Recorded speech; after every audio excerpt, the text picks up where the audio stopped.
I experienced a lot of abuse as a child. I never knew that people could be so evil. I had my voice stolen from me. Yeah. Just not empowered to speak up for myself. So I just silenced myself. I was so shy. My mum said I didn't talk to my teacher in school for the first 6 months at all. Like, Wow. I wouldn't talk to them. So I started going to church when I was 13. My dad was an atheist and he would argue with me and say, oh, that's a load of rubbish. And so, I mean, my doctor said I'm a walking miracle because I was so bad, you know, mentally depressed. I wasn't there, you know, that now it's just a black and a white difference. Yes. You know, he had just been invited to go back to church and so he started going and he asked me, did I want to go? And I said, no. Like, that's the best night at the pub, Sunday nights. Yo, what's up, good people, man? First, thank you so much for always joining us for the DJ Moz Podcast. We do not take it for granted, man. I'm always excited to be able to have wonderful guests joining me for conversations. People who are known, other people who are not known, but they are known in their circles. And, you know, just being able to have genuine, honest conversations with them. So, man, as you continue digging in and enjoying the podcast, we'd like to encourage you to go ahead and support us, man. You know, this is only possible through your love and through your support. You know, pray for us. Talk about us, but then also you can go ahead and, you know, go a step further and support us financially. And you can do that by, you know, our account number and the till number. They're all, is it till number? No, the pay bill number and the account numbers you have every single. Please do go ahead and support us financially because this encourages us, it allows us to be able to pay our bills and to continue hooking you up with more great content. Sindio. Thank you so much for your love. In the meantime, man, let's continue in our conversations today, happy on the DJ Moz Podcast.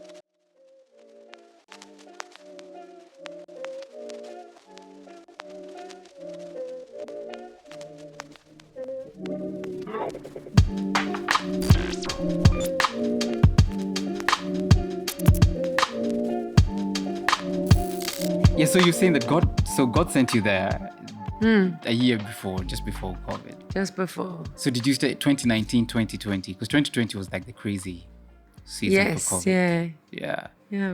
And then 2021 you left and... I think it was. So I'm just fascinated, D, because I'm like, okay, let's keep it real. So like now, you've gone to the Aboriginals to stay with them. And for 2 years, you're the only white person there. So are they looking at you suspiciously?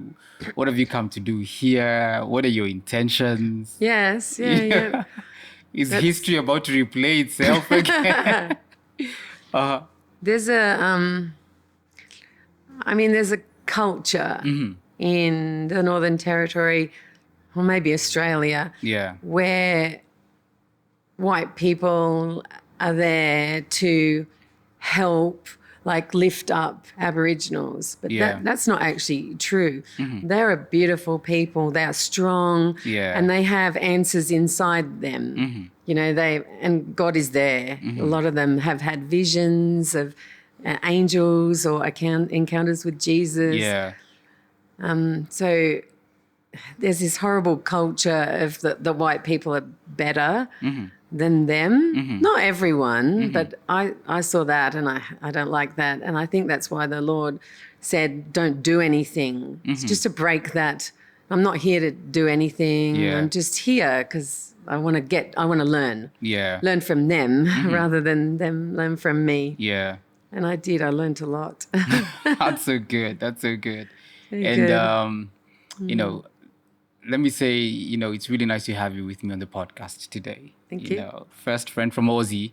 Yes. To come on my podcast. And so now let's dive a little bit into who you are, you know. What's your background? So as we were talking, you know, you're born in England, you moved to Aussie and you've been there, I guess, the whole as far as now. Yes. So what's your background like? You know, went to school there. Just share with us a little bit. Okay. So, I went to school. I was in Sydney And don't know where to start. Whatever. Yes, yeah. So I came like with my mum and dad and my brother. Yeah. We're here. He's 1 year older than me. And we grew up in Sydney, and I can't really talk much about my childhood because I couldn't remember any of it. Wow. So as I got older, I had real problems of just like I couldn't remember things, and I kept getting depression. So I had maybe this melancholy. I thought it was just a personality, but I think that was from my childhood. Yeah. So I experienced a lot of abuse as a child, and it wasn't just like it happened with my relatives, but it wasn't even just that. It was like I had a sign on my forehead, that I was a victim. So I was very quiet. I would never have done anything like this or spoken in front of people. Yeah. I was so shy. My mum said I didn't talk to my teacher in school for the first 6 months at all. Like, wow. I wouldn't talk to them. Yeah. And so I had abuse from, like, you would call it a witchcraft. Like I would call it satanic ritual abuse, basically. So it was hectic, and I had no idea. Years later, when I was 30, because I kept getting depression, I'm like, I'm so sick of this, Lord. Like, come on, I need to be healed. Yeah. And the Lord led me to a couple that did prayer ministry. And it was very good prayer ministry. And so we prayed and we really asked the Lord to reveal what's going on. And he just opened me up and memories started coming up. And so, I mean, to start with, I just fell in a black hole because it was just, I was so shocked. I had no idea. Yeah. It was awful. And as I went along, God he's so beautiful. He just sort of brought them up just bit by bit. Wow. So they would get worse and worse. But as they got worse, I was getting stronger and more healed, so I could handle it. And so I never knew that people could be so evil.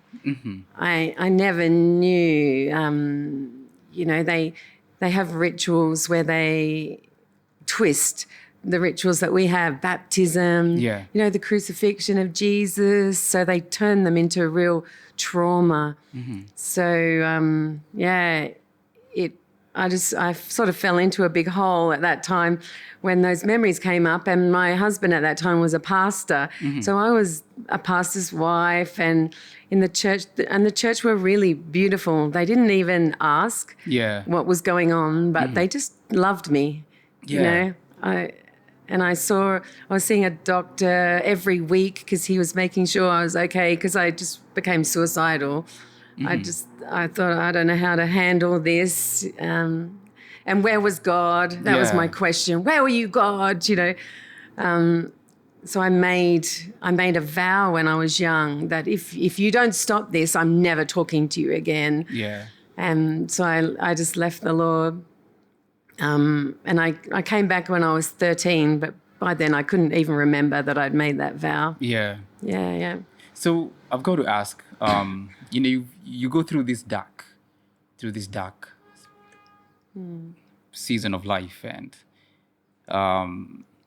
you say that, you were abused, there was like these satanic rituals. So do you know who tried to do this into your life? Was it people that you finally came to realize, oh, it was so-and-so who tried to do these things? Yes, some of them, but some I just don't know. Yeah. And in a way that wasn't the important thing. Yeah, the important thing was finding Jesus in that place. Yeah. How did you I'm curious, and I'm really sorry about what you've gone through, and in my mind, just hearing you talk about what you went through. So I've got to tell you this. So I met you last week when we talked at St. Paul's University. Yeah.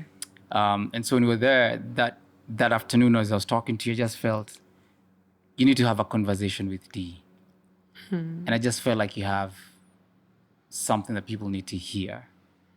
And, you have this amazing ministry that you started called Speak Life.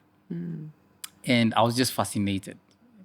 And I didn't try to get into conversations with you to find out more. I just felt you need to have a one-on-one with Dee so you can be able to hear her story. And this will probably be something that's of great value to the people who watch the podcast or who get to listen to it. Yeah. So if you don't mind me asking, for me and also for the guys who are listening to or watching the podcast, so when you say that you were going through this abuse and then we're going to get into the place where you finally came to see the light, which I'm very fascinated to find out how you came to the place where you came to accept Christ, because I don't know if your parents were Christians or not. What kind of abuse were you going through at that time? And from what age? And you don't even need to get, you don't have to get into the details if you're not comfortable, Well, I think the first memory, I was 18 months old.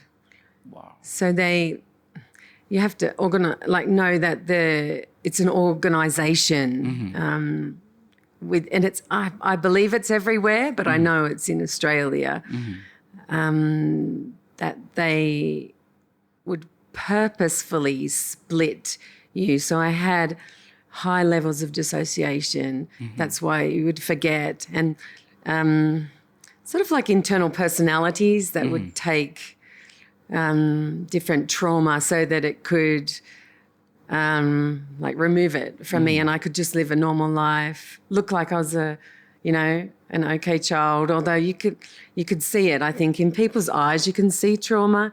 The children here, I see some are really happy and some have this vacant sort of a look in their eyes, and I know that they've been through trauma. Yeah. So, what was I saying? No, you're telling us about, like how you would get like split personality sometimes. Yes, yeah. So satanic ritual abuse basically is traumatizing children, abusing them, killing them, like sacrificing babies. It just blew my mind completely because I didn't know. As I said before, I didn't know people were capable of that. And then I was also abused within our neighborhood. There were some boys there that would invite all the children over to their house. And I couldn't really remember. I just had these pictures, these stills in my mind of being there, and it wasn't good, but I didn't understand.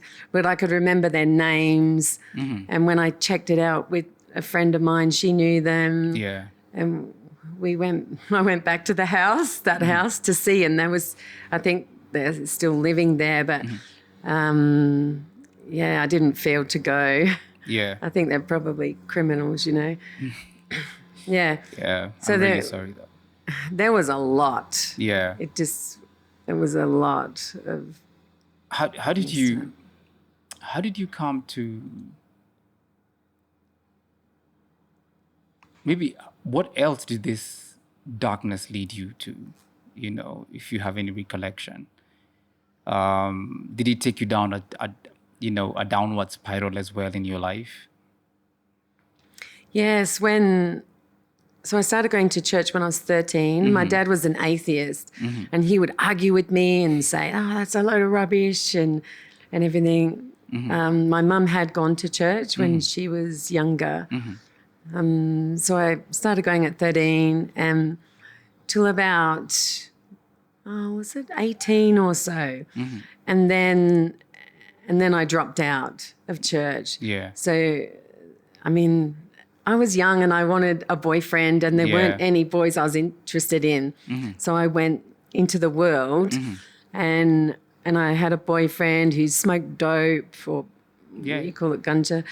Yeah, and drank. And so I started to get into that scene. Yeah. And so I think to block what I didn't know was there, just drank a lot, started getting, like when I was 19 or about 19 years old, I was like getting drunk 5 nights a week, going out partying and sleeping around with men because I had this ache inside me. I didn't know God really. So I was trying to fill it, I think, and be loved.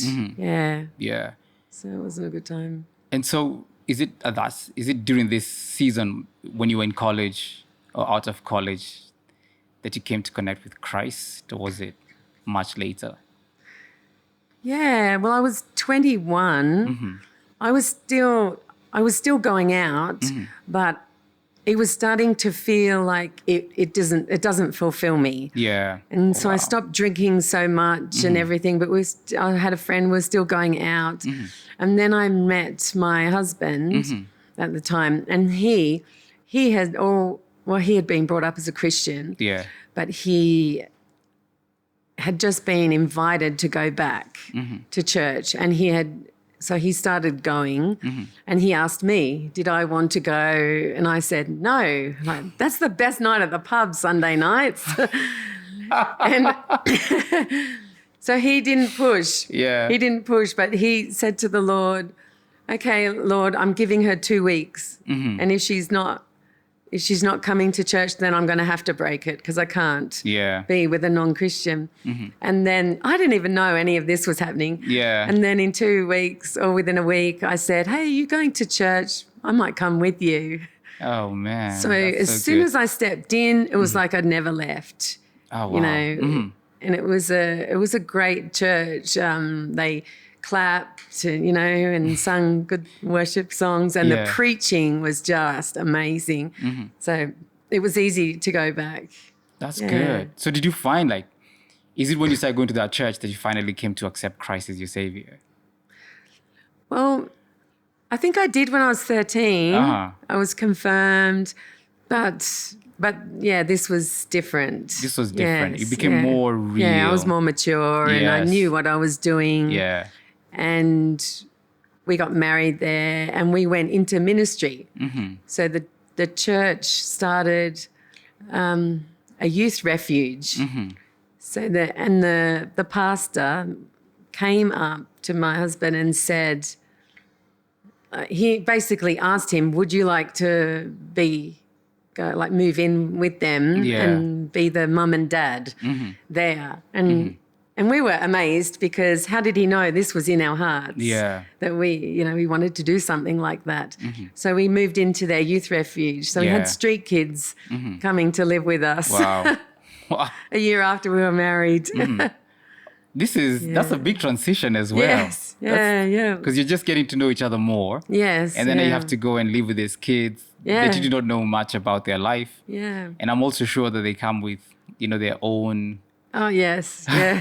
Yeah. Drama in their life. We had some fun times. We had not a serious suicide attempt, but, one of those. And then, one young guy ran off with a knife, and we had the police coming occasionally. And yeah, it was good though. That's just young people. So yes, yeah. Tell me more about Speak Life. And I know that you want to let me not put words into you. Tell us more about Speak Life. Yeah. So I think I look back and I had my voice stolen from me. Yeah. So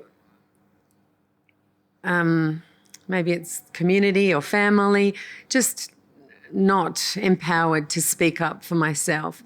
So I just silenced myself.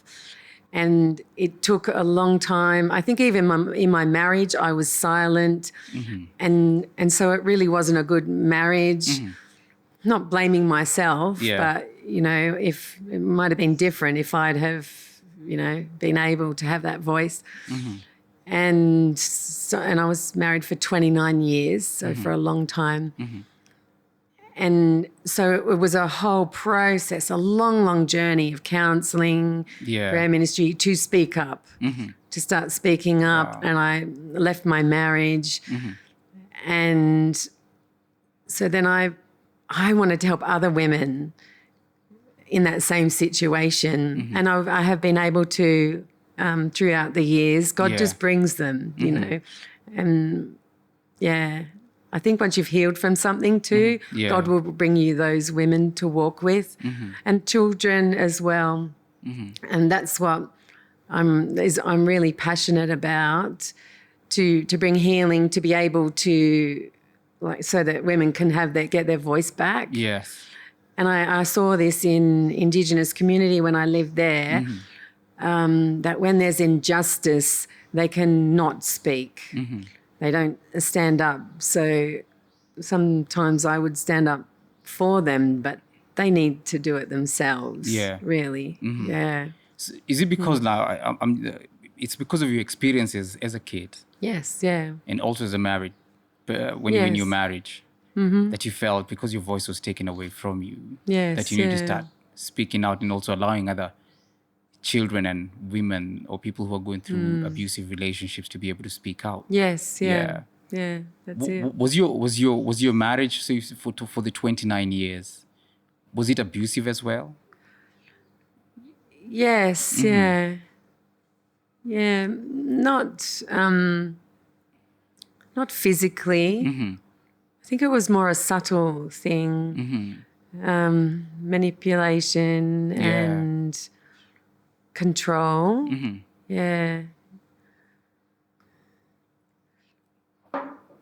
Sorry, sipping my tea. You're right. You know, many of us, the way sometimes we approach abuse is always from the perspective of physical. But, you know, there can be verbal abuse. Or you can also be denied, you know, there are other ways of being abused where you can be denied, you know, love, you know. And I think maybe your definition of abuse is a bit skewed. It always leans towards violence. It's true. Yes, yeah. Because I always said if anybody hits me, I'm gone. But it's worse in a way. Yeah. Because it's subtle, and people can look at them and think they're really good people, whereas back in the home, it's like it's happening in secret. Yeah, you know? Yeah. And sometimes if it's verbal, because it's not physical, I mean, you can't see it. You know, if someone slaps you, you'll be able to see the mark. But, you know, the verbal ones, it's like they destroy you slowly by slowly. Yes. Yeah. And I think I felt that, just the weight getting heavier and heavier. And that probably contributed to getting depression as well. Yeah. Being suicidal. Yeah. And you're in church this whole time? Yes, yeah. And your husband serving in the church as well? Yeah. He was, for some of that time, he was a pastor as well. Yeah. I mean, it's bad that the church didn't pick up things like that. I feel like all the pastors the churches need education in that area. Yeah. I mean, it's domestic violence, really. Yeah. I agree with you. So how's the experience been since you started opening up, you know, and allowing women to be able to speak up? And kids, how has that been since you started Speak Life? It's been really fulfilling, but it hasn't been as I expected it would be. So I thought I would start an organization, I would do some trainings, more like an NGO or something like that. Yeah. But So I printed a business card. I designed a logo because I'm a graphic designer. And I even made a business plan. And then the Lord has just been saying, it's not going to be like that. It's just going to be more free-flowing. So, for instance, moving into the community, Bagot community, and actually going to live with the women more like one-on-one. Yeah. It has been, Trying to do life together with people. Yes, yeah. And maybe that's a better way, because those people might not come in to have counselling or therapy or prayer ministry. Yes. Yeah. But I think that most people who, and correct me if I am wrong, it almost seems as though most people who are going through any kind of abuse, most of the time they don't talk. No, that's it. They've been silenced too and shut in. But slowly, and then you realize when someone does something drastic, you're like, they were going through this. Yes. So my question would be, how can we as a society, let me ask, how can we as a church be able to respond to something like this? Yeah, that's a good question. Gosh, it's a good question, because it was brought out in church. So we sought help from pastors where I was living. And we had pastoral ministry, sort of counselling, and his pattern was not picked up. Yeah. So basically I was to blame. That's the way that it felt. He didn't take responsibility. And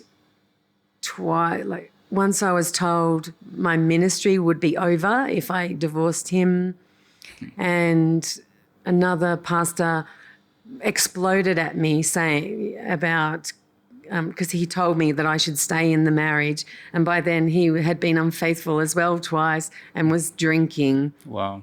So he said I needed to give him another chance, and the Lord said, plain, no, you won't. And I said, no, I will not. Yeah. And I got shouted at for that. So, I mean, education is great. Yeah.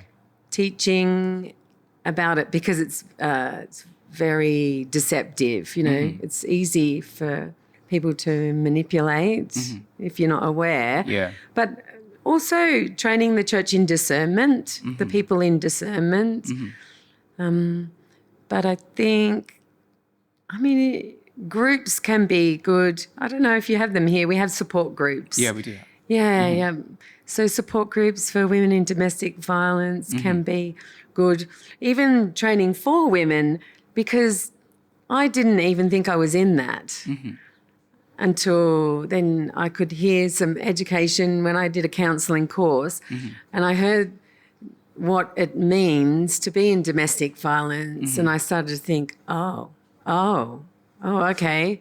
It was similar with abuse. I didn't really know what abuse was, and when I had the education, then it started to land in me, oh gosh, this is my life. This is what I'm going through. Yes, yeah. And that's when the women need support, because it hits and it's awful. Wow. It's just awful to have that realization of and still not have the skills to get out, or the strength to get out.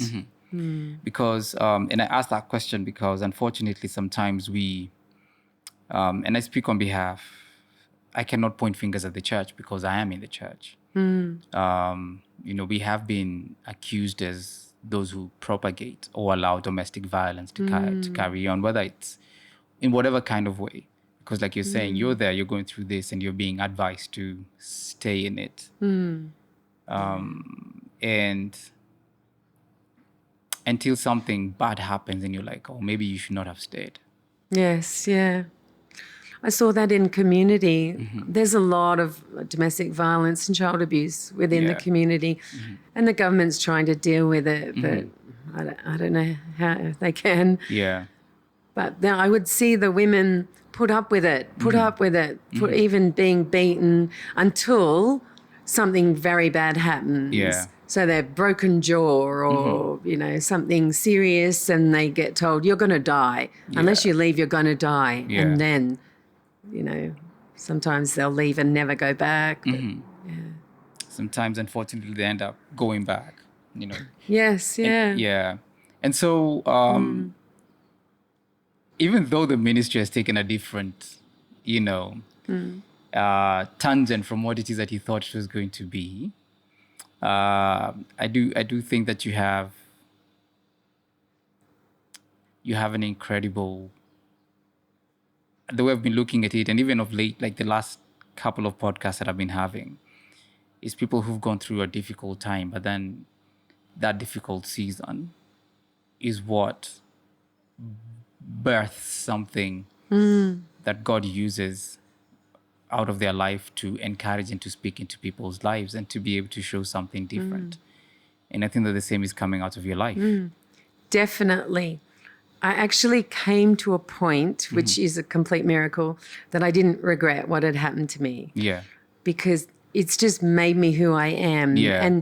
And people say, you're just so full of joy. How? It's like, well, it's just the Lord. It's completely the Lord. Yeah.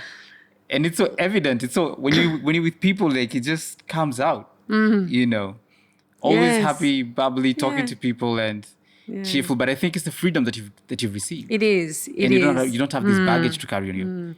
Yes, it's like the woman, is it Mary, that washed Jesus's feet, with her hair, because she had been forgiven much. She loved much. So I've been through a lot. I've encountered Jesus a lot in that healing, and I've been forgiven a lot too. So then I love Jesus so much. It's like my whole life, I just gave it all, like, I don't care. Send me anywhere. Send me to Africa, That's good. It's just, Just it's letting a it real go. freedom.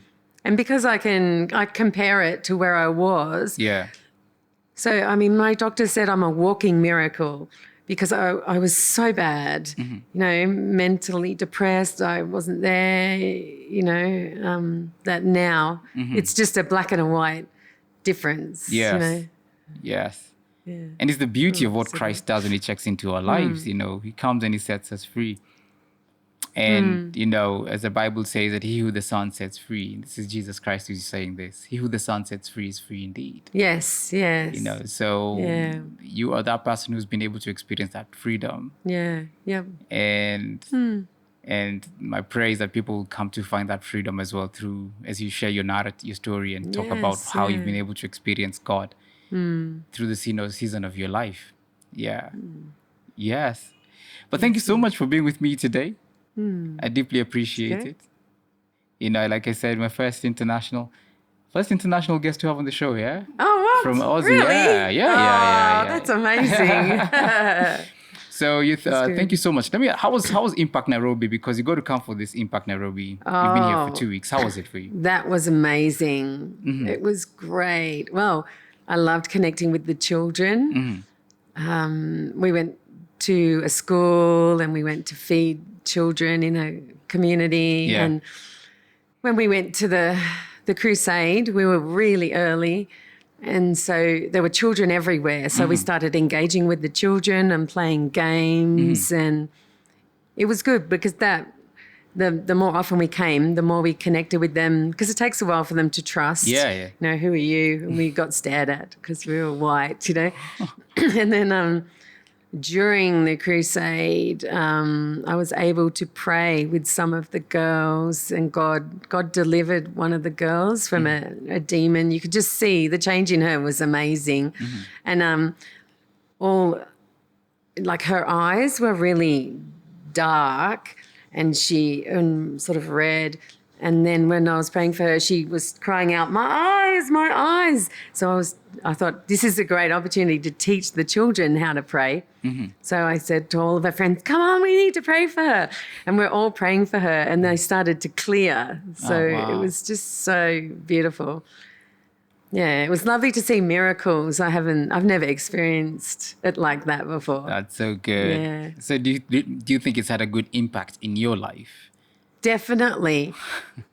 Definitely. It was actually another stage of like becoming bolder, knowing who I am because our identity is so important, knowing who I am in Christ and and stepping out. Yeah. Even the team we were with, there were Americans, Australians and Kenyans. Yeah. And the Americans are quite different to us and outgoing and, a bit louder. And I really loved that. So I think I drew from that and became more, bold. More bold, more joy. Yeah. More joy.